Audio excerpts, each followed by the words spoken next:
I'm just like in this, I'm inspired just to go out and be like gathering content and seeing, where it takes me.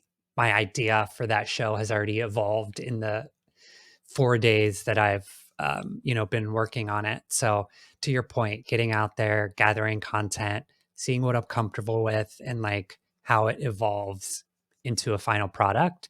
And I think Yeah. having the right equipment allows you to do that. Welcome to Unplugged, the tech podcast for digital entrepreneurs. I am one of your hosts, Brooke, the founder of the Sober Biz Collective. Hey, podcasters. My name's Nate Kelly, best-selling author and founder of Podcast Revolution Studios. If you're looking for tech, tools, and tips on how to utilize podcasting for your business, you're in the right spot. Let's get unplugged. Technology today just makes it so possible to go and explore and try new things. And there's there's no huge investment needed anymore, right? Like you need your cell phone and a microphone and that's it. That's And you it. can get started. The Rode Wireless Go.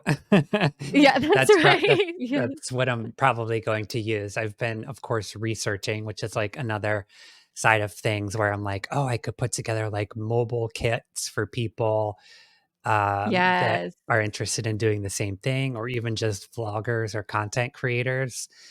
So I've been like elbow deep in YouTube University for vlogging and best wireless mics and all that stuff the past 2 days, which is exciting. I love that side of things. Have you looked? Okay, so I love my wireless Rode. I'm Yeah. finding I'm not using it nearly as enough as much as I thought I would. Yeah. I wondered about that.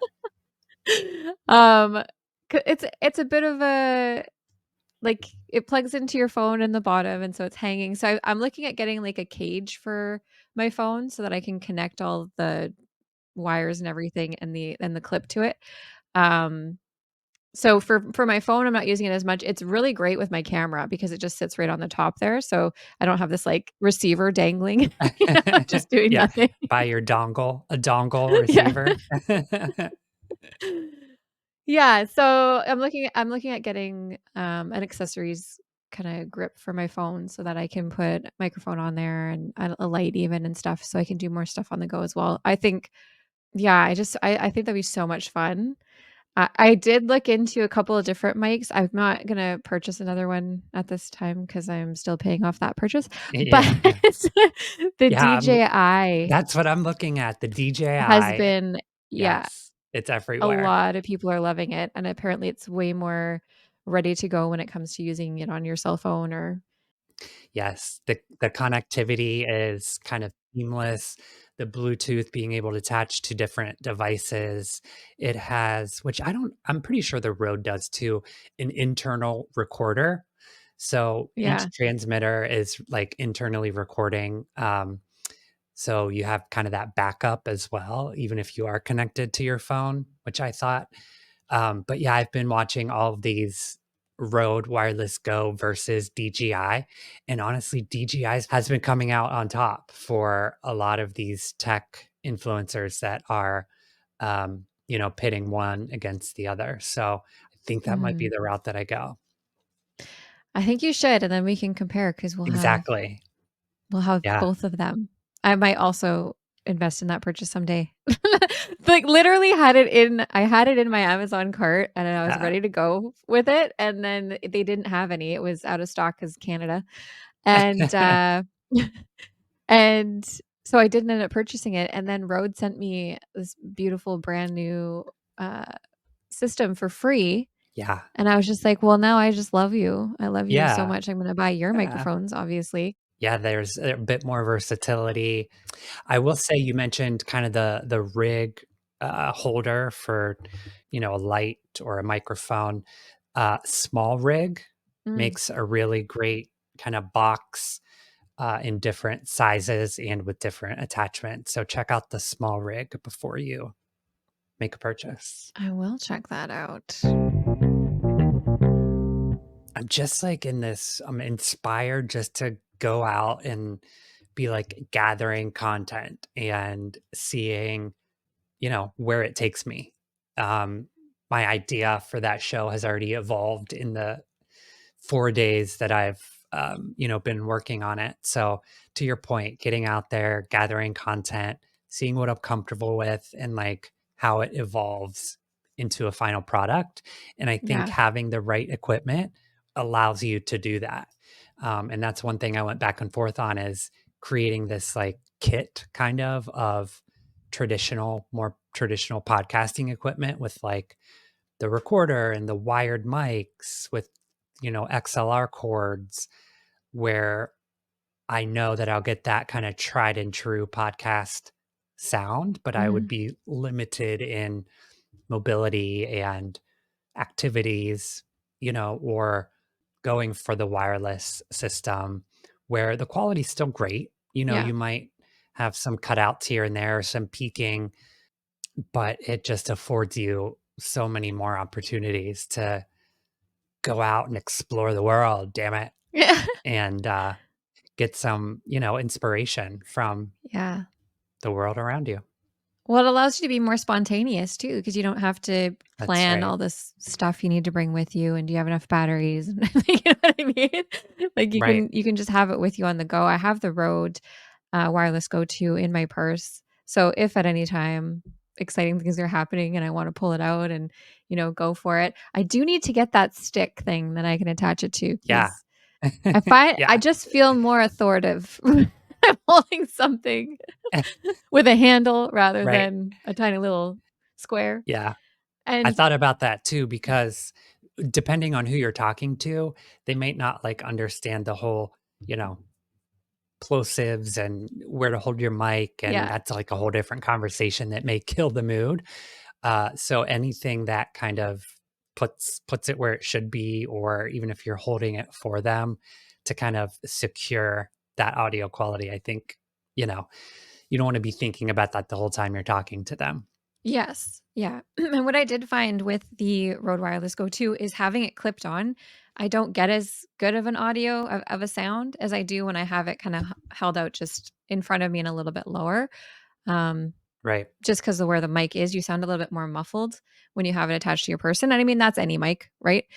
But I also believe, especially if you're going to go out into the public and do this project that you're doing, like having equipment that looks professional and, Yeah. people see it and recognize as like, oh, this guy, he knows what he's doing. This is something, professional, right? Yeah. Um, might have people more inclined to talk to you and feel comfortable opening up and stuff than just somebody with like I their know. their like, Yeah. headphones from Apple. They just It's something like duct taped to my phone. yeah. Um, I will have good looking equipment for sure. We had an exciting episode launch today with Matthew Passy. He's been like in each kind of sector of podcasting or, has had experience with different roles and different companies in different aspects of the industry. He's very knowledgeable. I really enjoyed our conversation. And he has a new project he's working on focused on tech. So we recorded an Yeah. episode of his new show with him. I actually saved some footage that was more tech and equipment specific. We, believe it or not, did spend some time color coordinating and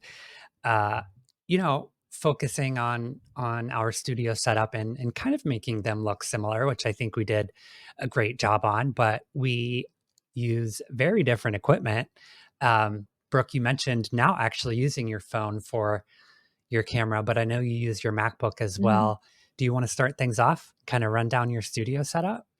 Sure, yeah. So I just, started using my phone based on the recommendations from that our podcast guest and really, really love it. Just the versatility of being able to, like, move it around and stuff I find very helpful and change the height and everything, and I don't have to worry about, moving my whole computer. I had a iMac that I was using when we first got started, and, so it was just, like, the all-in-one iMac, and that camera on there was amazing. Then I started using my MacBook because I sold my iMac. I am using the Shure MV7 and love it, love it, love it, love it. It is my favorite microphone. I actually looked at using the model up from this MB, I think MB7, is that right? Yeah, it's Oh kinda my gosh. I longer. got all my yeah. Yeah, and The one Joe Rogan uses and yes, all the fancy yes. podcasters, like, that was the one I wanted to get, but when you get those, you also need, like, an amplifier as well because they come out extremely quiet, so there was, like, all these extra accessories I was gonna need to get, and the gentleman at Long McQuaid, which is my favorite music shop out here in BC, and I don't know if they have them in the States, but it's a I don't fantastic think music so. store. They've been a big reason why I've been able to, try out these things that I want to get as well because I can actually rent them from them as well. So I could try out some microphones before I decide to buy it. When I was doing wedding videography, I could rent out the H4N Zoom series H4N. We talked about that a bit on the last podcast, so that I could get awesome recording from the bride and groom when they're doing their vows and from the speeches. And then we've got our Rodecaster Pro 2. The workhorse, Uh, the Rodecaster. I love it, and there's a couple of settings that are very different from the first version, which is the one we had before they replaced it for us. And, we're still getting to figure those minor things out.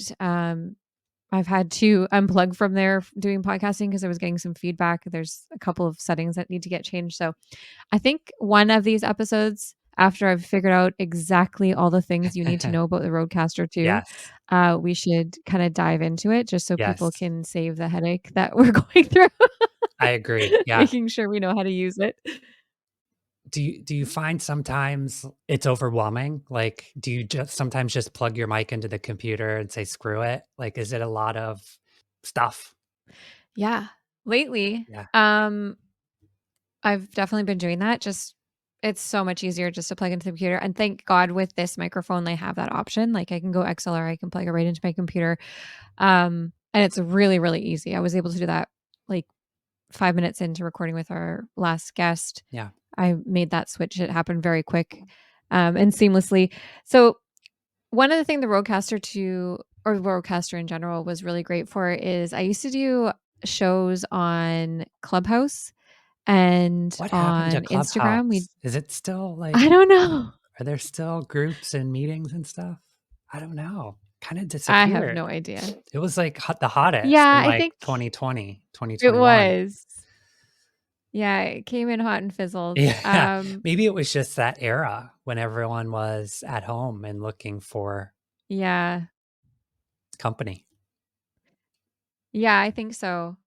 I think it definitely served a purpose. I think I don't know. I guess TikTok kinda just took over Yeah, sure and did. became the new place, and everybody headed over there because you could get so much traction, but I had some pretty cool times on Clubhouse. We did some sober comedy shows, and, I ended up talking to we talked about this, the Gold Digger podcast is, like, a podcast I absolutely love. Jenna Kutcher has Yeah. been a huge business, like, inspiration to me, and I got to meet her on Clubhouse and actually have a conversation with her through Clubhouse No because, way. you had to get invited on, and it was Right. very exclusive, and so the you could actually talk to people, like, How there fun. was a smaller, community on there, so, yeah, so she was doing a talk, and I actually got a chance to, like, ask her questions and stuff, and it was just, like, super, super cool, and, anyways, so the Rodecaster allowed me to record those conversations. At first, when Clubhouse came out, they didn't have the opportunity, and it also allowed me to have really good sound when Yes. I was doing Clubhouses, right? And, Instagram Lives, I couldn't do with my phone for whatever reason. You can't plug your phone into the Rodecaster and have this as a microphone through there, but you can do it with your iPad. So for Instagram Lives, I would use my iPad and then I Mm. could have a microphone. And we did a show with Elise from the Sober Curator. It was called a Sober Scoop, and we'd eat ice cream and talk about like sober pop Oh, culture. that's like a It was so dream. fun. I can record right into the board, which has really helped me when I'm doing things that aren't in my studio. I'll like go to my friend's house to do our Nice Girls Club podcast sometimes, and I record right into the board, and then I can sync the audio with our video. and I don't have to like have Nice. everything hooked up through my computer. So it's awesome. I love it. But I think as I get more and more into my creative journey, like I'm kind of becoming more minimalistic and I want the easiest, fastest way to set up so there's Yes. less time and barriers and I can just get right into it and focus on the creativity. Same. Exactly. I feel the exact same way. That's why, with this new project, just decided on the wireless package. I think to your point, it does create barriers to inspiration and content. So I love that. You mentioned renting stuff, and I actually saw this video of a YouTube tech creator who's partnering with this website called borrowedlenses.com, where you Mm. can rent any piece of equipment imaginable: content creation, podcasting, videography, lighting, anything under the sun. And they create like these bundles for you. So it's like a mobile podcasting bundle, like kind of these things that we've talked about, different budgets and different packages. Say you're even if you're a wedding photographer and you need like a wedding package, you can create your own package or pick from one of their preset bundles at borrowedlenses.com. So even if you're like wanting to test something out before you buy it, or wanted to do your own Rode Wireless Go versus DJI Mic 2, before you purchase it, it looks really cool. I think that I might do that before I purchase my next piece of equipment. So it's borrowedlenses.com. I'll put it in the show notes today, of course. But I just thought that's so smart. I love that. Yeah, I love it. Ugh, I can't even tell you how much money I wasted like just I don't even want to think buying. about it. Yeah. As I was looking for Yeah. things for this wireless project, I was like, "Oh, I had that, but I sold it. Had that, but I sold it. Had that, but I sold it." Like, I coulda had everything already, um, Yeah. but it didn't serve me at the time after I purchased it. But yeah, this whoever's behind borrowedlenses.com, gold mine. You know, that is one thing I'll say about, technology in general, podcasting tech, like, if you invest in good quality equipment, you will you're it is an investment and you will be able to get a return on that when you sell it. Like, it's not you're gonna lose some money, but when you sell a high quality microphone, you can get a lot of your money back. It's not, when you don't really invest in your stuff, it's harder to get anything back when you decide to move on or upgrade or whatever. But I like my Mac I just sold, it I think I lost $500 on it from when I bought it in 2021. So for I had it for 3.5 years, and I sold it for $500 less than I bought it for, Heck yeah. It's a good sale. you know? Well, my current setup, I am actually using a 4K webcam called the OBSBot 4K. It's, not your typical webcam. I would say it has software that comes with it that you can download. You can adjust your temperature of the video and your white balance and your exposure. So, if you're matching somebody's video, or even if, you're a videographer, like video techie, or, if the exposure matters, or if you're trying to get this like dim feel to your videos, it definitely has options, than your typical Mhm. Lenovo webcam or your integrated webcam in your PC. It's a little pricier, of course, but I think definitely worth it. You wouldn't necessarily know, I think, that I'm recording on a webcam. So if you're looking for, a cheaper version than like a DSLR or a mirrorless camera, but kind of elevated, definitely something to look into. Of course, all of our equipment will be linked in our show notes today.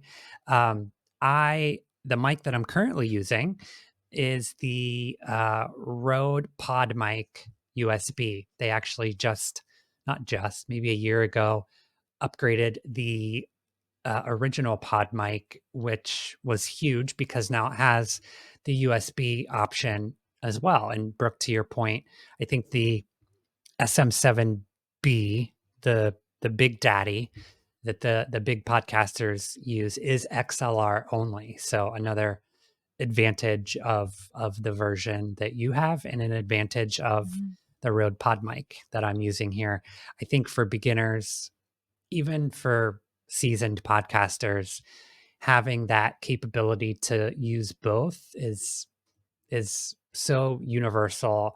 It's I don't really recommend a mic that doesn't have both options, because you want to be able to transition and grow, and as you add equipment to your studio, not be held back by your microphone. So I really love Mm. both the mics that Brooke and I use, highly recommended. We also had a chance to pick Matthew Passey's brain about his equipment recommendations and go-to gear. Let's have a listen. Matthew, let's talk tech for a minute. I'm curious if we're recommending kind of a starter kit for a new podcaster, what would you recommend starting out with? So if you are not sure, right? Like Brooke, you were saying you're not sure how you're going to do this and find your voice. If you're not sure that you can do this, Mm. start with your phone, right? Pull your phone out, open the voice recording app, hit record, and start talking. Because Amen. a lot of people think that they can do this, and then they realize once that recording light is on, it you just freeze. Or maybe you record something with your friends and you're like, I hated this, right? That just what am I thinking? I'm just going to go write or whatever it is that is more productive for you. So first of all, like start there. Don't invest in anything. Just pick up your phone, start talking, start making mistakes. As Chris Kremitzos, the organizer of Podfest, says, like start ugly. Now, if you're beyond that phase and you're like, no, no, no, we are definitely doing a podcast, right? Either my company is saying we're doing this, or I've got the idea, I've drawn on my artwork, everything like that. I would say keep it really simple, and either the Samsung Q2U or the ATR 2100, both of them are a handheld dynamic mic. They both got an XLR and a USB and a headphone jack in the back of the microphone. And what I love about this microphone is you plug the microphone into your computer, you plug a pair of earbuds. They can be $5 ones you get at a gas station, and you could podcast anywhere. I used to keep that 2100 in my laptop bag. And so if I was ever on the road and I had the opportunity to like do a cause pods, even if I was in a hotel room, I could pick up that microphone, put in my earphones, and I'm ready to go. I couldn't record with four people in a room necessarily, right? That's not going to sound good. But most podcasters today are working from home alone or in their office alone and connecting with someone over a remote platform, the Zoom, StreamYard, Riverside, whatever. So one of those two microphones, and honestly, I would say whichever one is on sale, because the price always fluctuates on Yeah. Amazon, you can get all in for about $70 and be good to go. US dollar. Um, I'm obsessed with the Samsung Yeah. Q2U. Actually, it's my go-to. I recommend it to all my clients. It's like you can't beat it. I think it was 65 bucks US when I checked yesterday. So, great recommendation. what I would definitely say is don't go for the overly hyped up pretty microphones, right? Don't immediately say, "Oh, I want to sound like, oh, I want the mic that Joe Rogan uses. He sounds so good." Yeah. Yeah, he does. He's got 10 people who are working that show, 5 people who probably spent hundreds of thousands of dollars designing that studio. He's not just plugging in a Shure SM7B directly to a Rodecaster, right? It's going through processing and compressors and all these different, right? Like you don't have to do what everybody else is doing. Do what works for you. And it's very easy to have a functional studio for, if you want to do 4 people, $500. Mm. Very easy to do. If you want to spend $25,000, let me know. I'm happy to make recommendations, but you really shouldn't have to spend more than $1,000 for high quality audio. You are not going to sound like NPR. You're not going to sound like Michael Barbaro at the New York Times, but you will sound good enough for the audience listening to you to say, this is a quality product. I can take it seriously. They take it seriously. Like it'll hold Mm. up to your brand.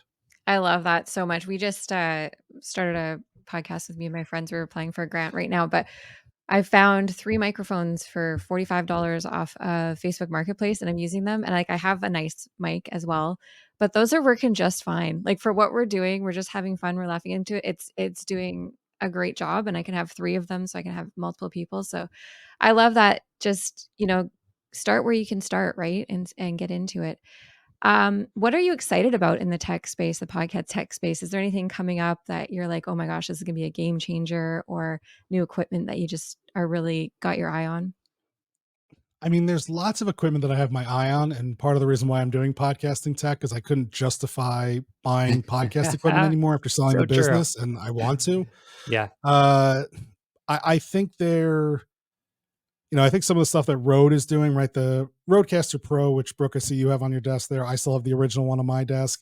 That Rodecaster Duo, I think, is a fantastic device. I'd love to get my hands on that. Yes. Nice portable way to go. Zoom is about to unveil a whole new line of their Oh. H series. So you've heard Wow. of the H4, H5, H6. Like Yeah. those are getting a huge refresh, and they look fantastic.